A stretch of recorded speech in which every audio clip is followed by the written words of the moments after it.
വളരെ ചുരുങ്ങിയ മലയാള സിനിമകളിലൂടെ പ്രേക്ഷകരുടെ ഹൃദയം കവർന്ന താരമാണ് നടി അനുശ്രീ. 2012 ഫഹദ് ഫാസിൽ നായകനായ തിയേറ്ററുകളിൽ എത്തിയ ചിത്രം ഡയമണ്ട് നെക്ലേസിലൂടെയാണ് അനുശ്രീ പ്രേക്ഷകരുടെ ഹൃദയത്തിൽ ഇടം നേടുന്നത്. ഈ ചിത്രത്തിൽ കലാമണ്ഡലം രാജശ്രീ എന്ന കഥാപാത്രത്തെയാണ് താരം അവതരിപ്പിച്ചത്. പിന്നീട് അങ്ങോട്ട് മലയാളത്തിൽ നിരവധി ചിത്രങ്ങളിലൂടെ അനുശ്രീ പ്രേക്ഷകർക്ക് സുപരിചിതയായി മാറി. ചന്ദ്രേട്ടൻ എവിടെയാ, മഹേഷിന്റെ പ്രതികാരം എന്നീ ചിത്രങ്ങളിലൂടെ നായിക പദവിയിലേക്ക് കൂടുതൽ ഉയർത്തപ്പെടുകയായിരുന്നു താരം. നിരവധി റിയാലിറ്റി ഷോകളിലൂടെയാണ് താരം സിനിമാ ലോകത്തേക്ക് കടന്നുവരുന്നത്.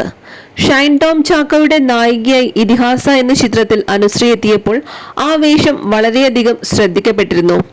സിനിമ എന്നതിലുപരി രാഷ്ട്രീയ മേഖലകളിൽ നിലപാടുകൾ തുറന്നു കാണിക്കാൻ അനുശ്രീ തയ്യാറായിരുന്നു. സോഷ്യൽ മീഡിയയിലൂടെ തന്റെ എല്ലാ വിശേഷങ്ങളും താരവും ആരാധകരുമായി പങ്കുവയ്ക്കാറുണ്ട്. ഇപ്പോഴിതാ പ്രിയ താരം അനുശ്രീയുടെ പുതിയ വീടിന്റെ പാലുകാച്ചൽ ചടങ്ങിന്റെ വിശേഷങ്ങളാണ് സമൂഹ മാധ്യമങ്ങളിൽ ശ്രദ്ധ നേടിയിരിക്കുന്നത്. അനുശ്രീ നായർ എന്റെ വീട് എന്നാണ് വീടിന്റെ നെയിം ബോർഡിൽ എഴുതി ചേർത്തിരിക്കുന്നത്. മലയാള സിനിമയിലെ ഒട്ടുമിക്ക താരങ്ങളും താരത്തിന്റെ വീടിന്റെ പാലുകാച്ചൽ ചടങ്ങിനായി എത്തിച്ചേർന്നിരുന്നു.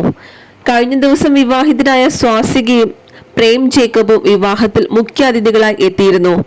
അനുശ്രീയോടൊപ്പം ഇരുവരും ഫോട്ടോ എടുക്കുന്നതും പ്രചരിക്കുന്നതും വീഡിയോ ദൃശ്യങ്ങളിലുണ്ട്. സ്വാസികയുടെയും പ്രേമിന്റെയും വിവാഹശേഷം ഇരുവരും പങ്കെടുക്കുന്ന ആദ്യത്തെ ചടങ്ങാണ് നടി അനുശ്രീയുടെ പുതിയ വീടിന്റെ പാലുകാച്ചൽ.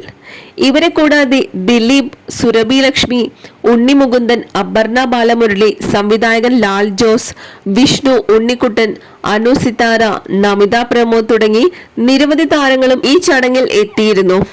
അതുപോലെ താരത്തിന്റെ സോഷ്യൽ മീഡിയ പോസ്റ്റ് കണ്ട് നിരവധി ആരാധകരാണ് അനുശ്രീക്ക് ആശംസകൾ അറിയിച്ചതും.